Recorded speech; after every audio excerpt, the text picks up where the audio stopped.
Okay, so this is Ryan Thompson, clovistar.com, February 13th, 2016, and I just got done making a video, and to my luck, I got a comment from one of the people who I was trying to illustrate in these counter, COINTELPRO issues. Some people do this voluntarily and some people do it with coercion, but there is a lot of dissidence in the freedom movement. And a lot of people with hidden agendas or open agendas. A lot of these people on YouTube are just anonymous folks. They're completely, unaccountable. They don't upload a picture of themselves. They never upload a video. They have, all these accounts with, no history. And then they come and they troll people. And it's great. It's a great illustration, anyway, for what I'm trying to explain here. So 54 minutes ago, I get this guy, employer info. You can see he's got no subscribers. He's new to Facebook. He's just he, she, whatever. It's basically just a troll. But and so they're not very important. The only reason why I'm actually addressing this is because it illustrates what I was talking about in my video. I was talking about the FBI COINTELPRO that they've been using since the 1920s.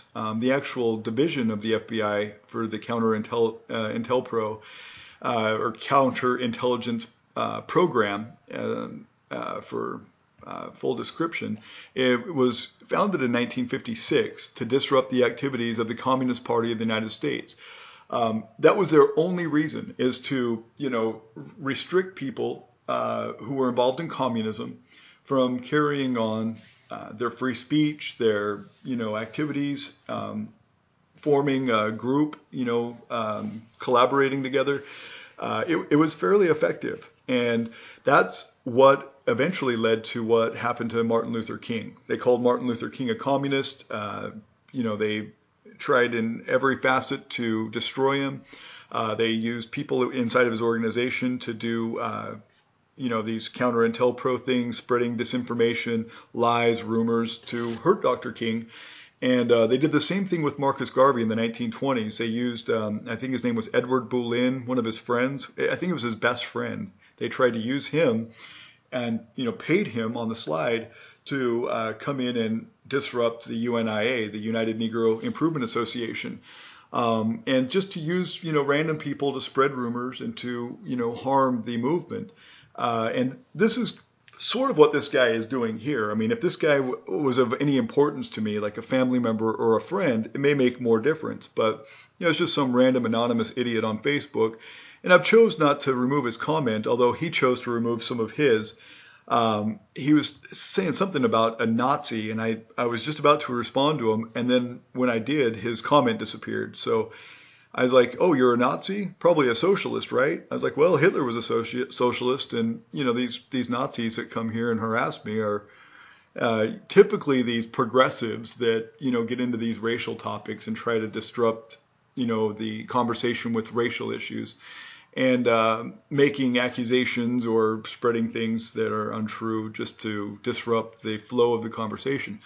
But this guy comes and he says, if the FBI is the enemy, then what are you? Self-important revolutionary zealot?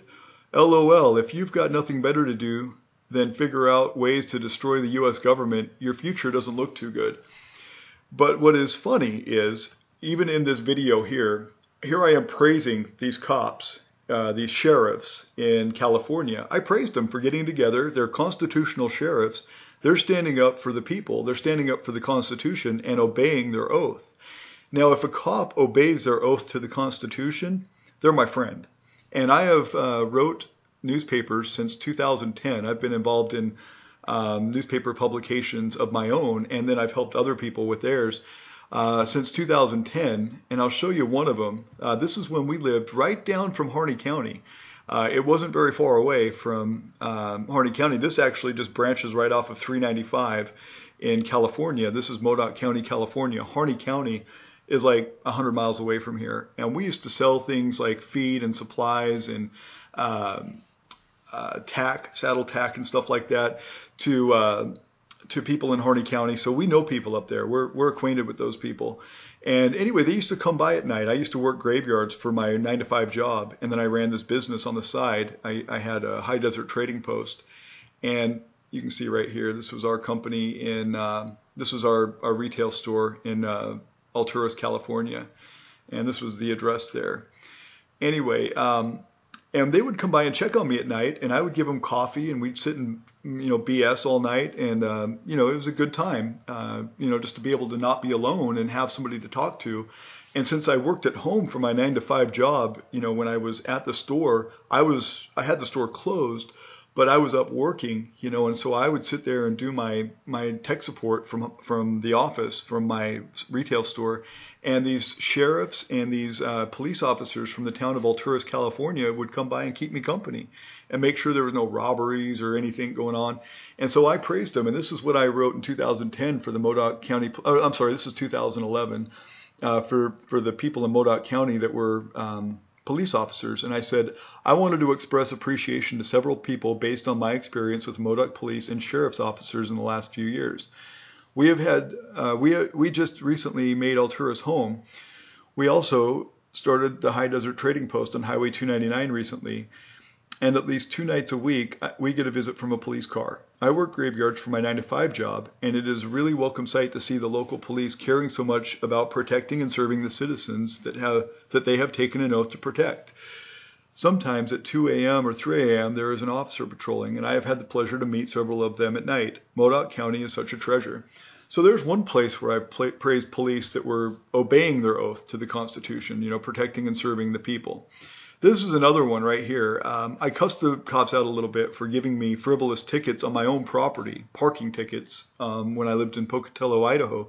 I got 3 parking tickets on my own property, and they dismissed them. This guy right here, Lieutenant Nelson, just threw the tickets out when I went and complained about it. So I praised him, and I said, I do want to give Lieutenant Nelson credit for being very nice. That was in another newspaper, a print newspaper that we used to give out. This was in 2014, as you can see. And, even if it's an FBI agent, if they're fulfilling their oath to the Constitution, then they get my praise. If they're not, if they're terrorizing people or killing people, who are protesting or camping, all these protesters were out there on the refuge camping. They weren't doing anything wrong as far as I'm concerned, but they certainly weren't hurting anybody.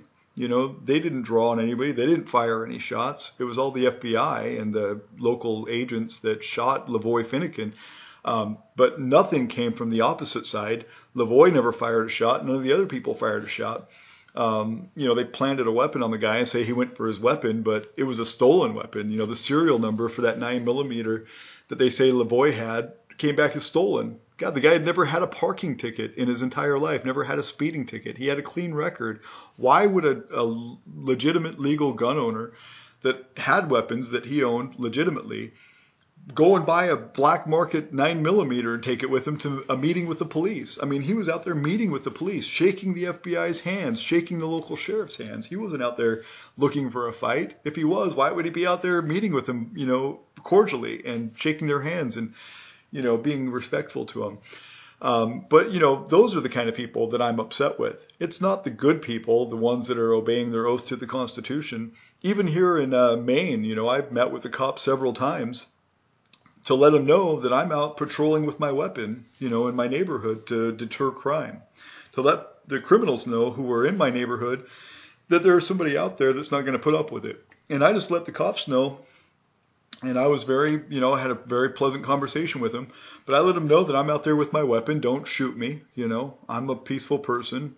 I'm just trying to help the community out in my neighborhood where there's a lot of crime, where the guy next door got beat up by drug dealers and all these other things that were going on, break-ins at the pastor's house, break-ins at the church, break-ins all over the place. And, I'm just out there patrolling with my rifle, and I let them know that.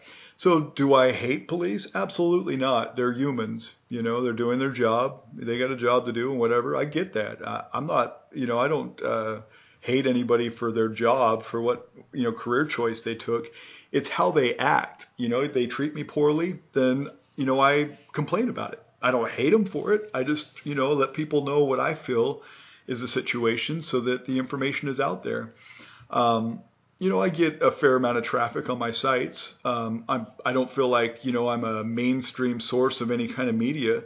I do what I do in case somebody's interested. If somebody's interested, they can come by and check out my channel. If they're not, then they're not. It is what it is. But it's like with this thing that Thomas Jefferson said, educate, inform the whole mass of people. They are the only sure reliance for the preservation of liberty.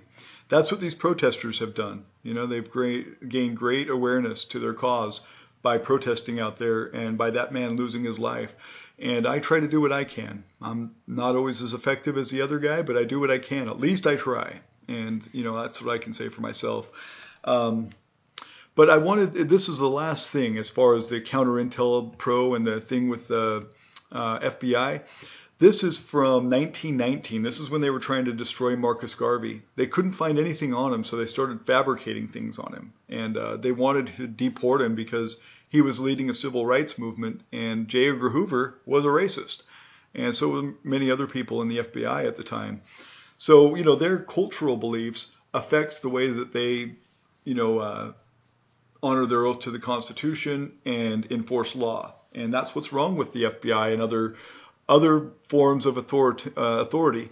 This is a memorandum from Mr. Ridgely. This is another one of these agents of the FBI, one that was trying to take Marcus Garvey down. He says, I am transmitting herewith a communication that has come to my attention from the Panama Canal, Washington office, relative to the activities of Marcus Garvey. Garvey is a West Indian Negro, and in addition to his activities in endeavoring to establish the Black Star Line Steamship Corporation, he has also been particularly active among the radical elements of New York City in agitating the Negro movement. Unfortunately, however, he has not yet violated any federal law whereby he could be proceeded against on the grounds of being an undesirable alien from the point of view of deportation. It occurs to me, however, from the attached clipping, there might be some proceeding against him for fraud in connection with his Black Star Line propaganda, and for this reason I am transmitting the communication to you for your appropriate attention. And anyway, this is what they eventually got him on. Some of his advertising for the stocks that he was selling showed the incorrect name of a ship in one of his fleets apparently had been edited.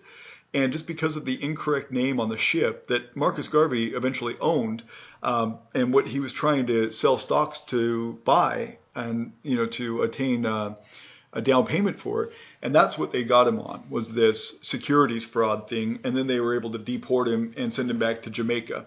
On my Facebook, this is a pen name that I use. You know, some people use a pen name, you know, like Mark Twain, you know. Anyway, yeah, Mark Twain's real name was Samuel Clemens. He went by Mark Twain as a pen name, and this is my pen name. So Rich Garvey Banton is from three people that were influential in my life, Marcus Garvey being one of them. Rich is my middle name and my father's name and my grandfather's name, Richard. Garvey for Marcus Garvey, one of my all-time heroes, and Banton for Buju Banton, who I'm trying to bring awareness to, who's in prison for another one of these PSYOP issues where he was convicted for conspiracy. He never actually committed the crime, but he conspired to commit a crime. And so they've got him in jail for 10 years. And he's one of these, you know, top, you know, reggae artists in Jamaica who's been on the top of the charts for 20 years, maybe more, 25 years. And anyway, because he had such a following and he had such strength in the community, they had to take him down. So that's where my name comes from.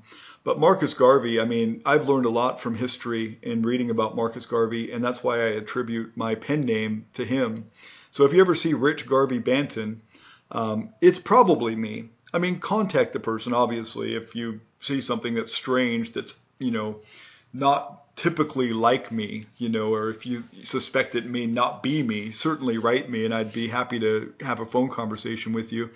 And in fact, you can always call 208-269-8410. And anytime you need to, if I'm available, I'll answer the call and we can have a chat. But yeah, I'm more than happy to discuss things with anybody about my beliefs or about politics or, anything that I can do to help. If it's a positive movement, I'll try. Anyway, I just wanted to clear that up. It was funny that 20 minutes after I made my video, I get the same kind of person that I'm talking about that likes to disrupt these movements and participate in a negative way instead of being constructive. You know, instead of doing something positive, instead of doing something productive, instead of building up, they spend all their time tearing people down. And, you know, it just happens to be the makeup of some people's soul is that they're destructive and toxic. This would be one of those types. And not only are they destructive and toxic, but they're, you know, anonymous cowards. They won't even upload a video of themselves. They won't upload a picture. They have to do it, you know, in the, you know, behind the scenes, you know, in the safety of their home, behind their computer. So that's what it is. Peace out.